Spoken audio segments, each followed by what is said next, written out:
गोंदिया ते डोंगरगड सायकल वारी, वाढते प्रदूषण आणि ढासळते आरोग्य यावर उपाय म्हणून गोंदियाच्या तरुणांनी एक अनोखी मोहीम हाती घेतली आहे।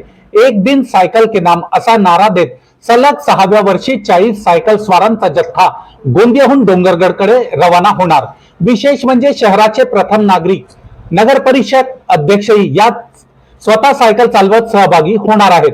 पाहूया एक खास रिपोर्ट। सलग 6व्या वर्षी आयोजित करण्यात आलेल्या मां बमलेश्वरी सायकल वारीचे गोंदिया सायकलिंग संडे असोसिएशनच्या वतीने या वारीचे आयोजन करण्यात आले आहे।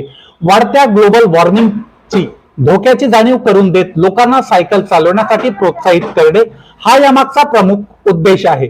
या सायकल वारीला गोंदिया शहर पोलीस स्टेशनचे निरीक्षक किशोर पर्वते हिरवी झेंडी दाखवणार आहेत। मात्र या वारीचे मुख्य आकर्षण ठरणार ते म्हणजे गोंदिया नगर परिषदेचे अध्यक्ष सचिन शेंडे पदाचा डामडौल बाजूला ठेवून ते स्वतः सायकल चालवत या 40 जणांच्या चमूसोबत डोंगरगडला रवाना होणार आहेत।